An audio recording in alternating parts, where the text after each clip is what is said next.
Do you know what that is? That is the first Canon fisheye lens for the EOS R system. That is the 7 to 14 millimeter, 2.8 to 3.5 millimeter L fisheye STM. More than 10 years ago, I was using the EF 8 to 15 millimeter constant f4 lens for especially events, interior, and when it comes to that special fisheye look, it's like ultra wide angle shots for street and landscape. Now, more than 10 years later, I got this lens here for myself for special events because I'm taking a lot of photos on events such as festivals and nightclub. And of course, I like to get that 180-degree fisheye look sometimes, not every day, for street and landscape. First of all, let's speak about the body. It retails in Germany in March 26 for approximately 1,800 euros. If you live in Germany and you want to get this lens or a different lens, make sure to reach out and I will connect you with my photo dealer in Frankfurt. So it's pretty lightweight with 476 grams. At 7 millimeter, it gives you a 190 degrees field of view, while at 14 millimeter, 180 degree field of view. Obviously, if you zoom to 7 millimeter, you have that bullseye look, while at 14 millimeter, you have that typical fisheye look. Built in here are 9 aperture blades, and even at an aperture of 2.8, it's not the typical bokeh looking lens. The minimum focusing distance on this lens is just 15 centimeters or 0.49 feet. Autofocus manual focus switch here on one side, and you have that programmable switch here on that side that I usually use to jump between animal, human, vehicle, or to tell the camera to track nothing. Then you got a limit switch. If I enable that, I cannot zoom to 14 millimeter. If I disable it, I can zoom down to 14 millimeter. And if I use now the limit switch at 14 millimeter, the furthest I can zoom out is to 8 millimeters. Then you got a pretty smooth running focus ring and an RF control ring that I usually use to change the size of the focus field inside the Canon menu. Since you cannot use a filter here on top because otherwise you would see it, doesn't matter if you zoom out to 7 millimeter or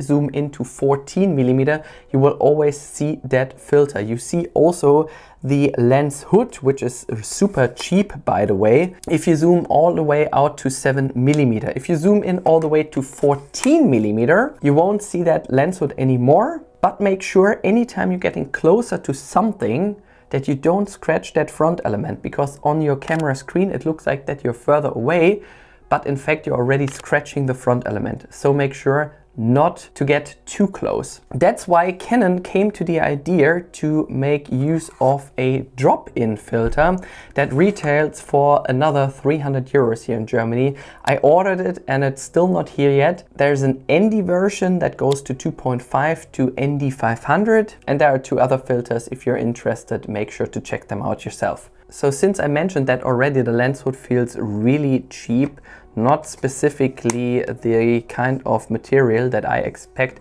on an L lens that retails 1,800 euros. And then on top you have that special lens cap. Make sure not to lose that, otherwise it's going to be really expensive. But it's more expensive scratching your front element though if you have that in your pocket without the lens cap attached to the lens hood.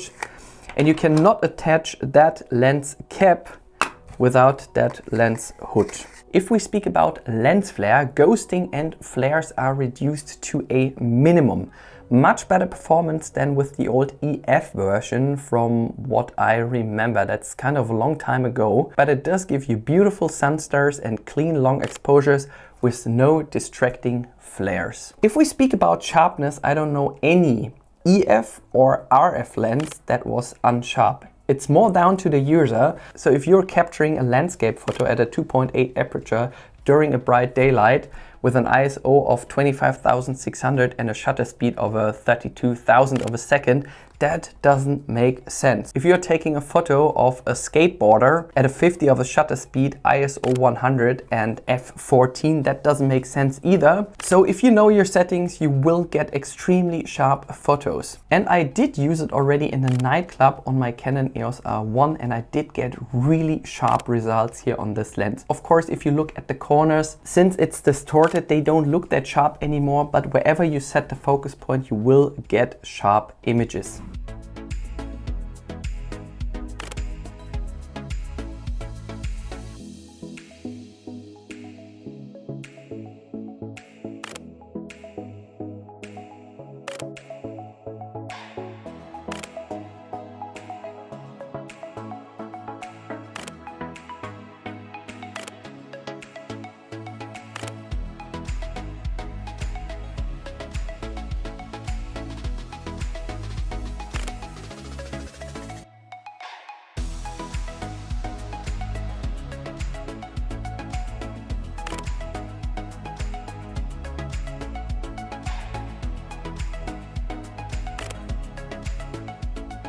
Let's speak about autofocus and tracking, because that is brilliant on the Canon EOS R6 Mark III, the Canon EOS R5 Mark II, so as the Canon EOS R1. Something that is special using a super wide angle lens like that, even if you're really close to all your subjects, they still seem to be far away on your camera screen. Sometimes they're only taking 10% of your entire sensor, and therefore make sure to tell the camera before you start shooting what you would like to track. If it's a vehicle, an animal, or a human, or even nothing if you're just shooting static things, because that will bring you to the right result. And if you're shooting just stills like landscape, if you use this lens on your camera on a tripod, then it really doesn't matter if you use an old Canon EOS R, RP, or R6 Mark I. So why would you actually get a fisheye lens like that? Because I can see the point, it's a really special lens though. Speaking about my personal experience, I was using this lens in the past, especially for nightclub festivals, because you have the entire crowd on your frame, especially landscape, interior and architecture. Even if the lines won't be straight, you will get everything in frame. And I was trying to use this lens indoor and outdoor, and here are my results. And since I want you to be creative all the way, make sure you always have your batteries charged, and therefore I can highly recommend to get one of these power banks here from Anker. They have two USB Type-C cables included. They both deliver 100 watts, and you have another USB Type-C port on the side, as well as a USB-A port. It's available in two different colors, and the total output is 165 watts. And do you know these people that are blocking all the tables in coffees, that have only one power adapter with them but 4 empty devices? They should have a look at this adapter here from Anker, which is also available in two different colors. Delivers 140 watts, 3 USB-C ports, 1 USB-A port, so you have your laptop and your camera charged at any time. And the last thing I can highly recommend to you is to get a CFexpress card in order to use OpenGate on this camera, so as on all the future cameras from Canon, to use that 40 frames per second. And since this is a non-sponsored video, you can support my channel by checking out those devices that I can highly recommend to you, link in the video description. Let's continue. The last topic I want to speak about is video. You will get a very different look though. You will get a massive amount of background in your frame. Even at f2.8 there's little background blur because it's so wide, unless you get right in the camera's face. f2.8 is great for dark environments. If you zoom into 14mm, you won't have that 2.8 aperture anymore because it's a variable aperture, so it goes to 3.5. And I see you shooting video in nature, forest, cityscapes, time lapses, and insane perspectives. And I did use that outdoor, during low light, interior, and I was shooting a little vlog for you.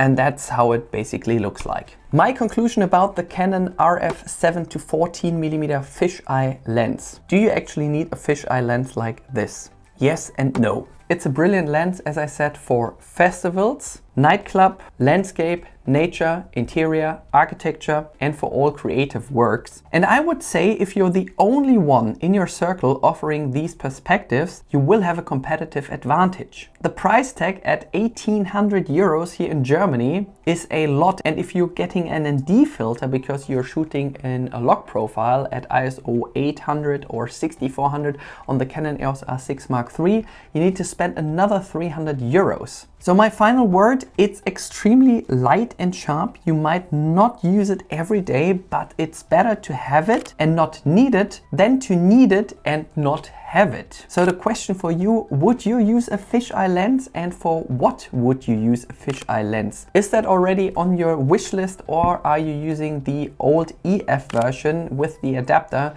that you can get for approximately $800 used? So if you'd like this video with all the examples, make sure to subscribe, leave a comment below, and if you do have any further questions, make also sure to leave a comment below. My supporter link in the video description. See you next time here on the Daniel Life.